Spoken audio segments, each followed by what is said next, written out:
we do want to get straight to your top headlines. A terrifying flight and an unexpected landing at MSP Airport. We're talking dozens of passengers who were hurt when a Delta plane hit what's described as intense turbulence in midair. Our Barrett Leone joins us from the airport because, Barrett, we understand you actually just had a chance to speak with one of those passengers. Walk us through what they experienced on that flight.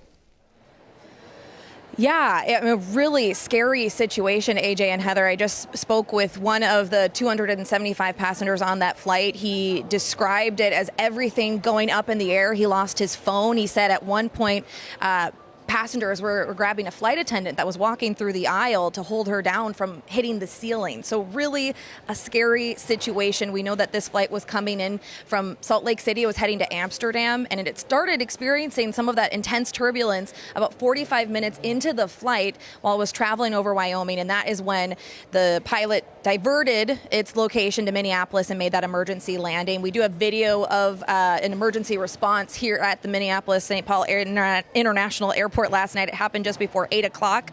Delta tells us 25 passengers were taken to the hospital with injuries stemming from in-flight turbulence. We're told first responders were ready, waiting at the gate. A spokesperson for Delta now saying that they're helping customers directly with their immediate needs, whether that's rebooking or medical needs.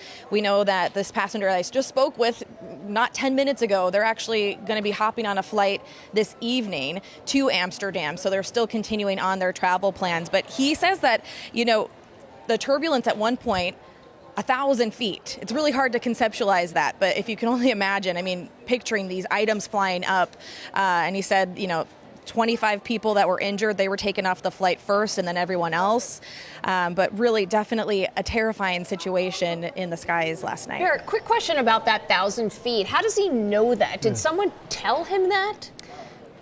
The pilot actually told him that. Okay. And I'm not sure if that was, over the speaker or, if he was having a one-on-one conversation with him. I didn't get a chance to clarify that, but that was from the pilot himself. Okay, yeah. no, we know Delta has not confirmed that 1,000, but another thing I thought was interesting that I understand this man told you, this passenger told you, that it happened in waves of three. Yes. So he said there was 3, significant drops. But right before that, he did tell me he put his seatbelt on because they were experiencing, a little bit of that typical turbulence that we might experience on a normal flight. And that is when they had 3 big waves. And that is when the flight was diverted. Yeah. Barrett, I'm curious to know, did he tell you, that passenger, where did the rest of the passengers stay last night? Were they at a hotel? Did they stay at the airport overnight? What did they do? And what are they doing today? Yeah. So he and his wife, they stayed at a hotel. Delta put them up in a hotel last night. Checkout this morning is at 10. So they're kind of figuring out what they're going to be doing today before their evening flight to Amsterdam. And, that's just one passenger, but likely that's the case for a lot of these other passengers as well. Okay, so he did not have to go to the hospital. I understand he told you he's feeling sore today. I imagine, did he have any sense of the people who did have to go to the hospital? Like what kind of injuries he saw? Yeah, he said there were, a range of injuries. He didn't get too specific on that, but that some of them were worse than others.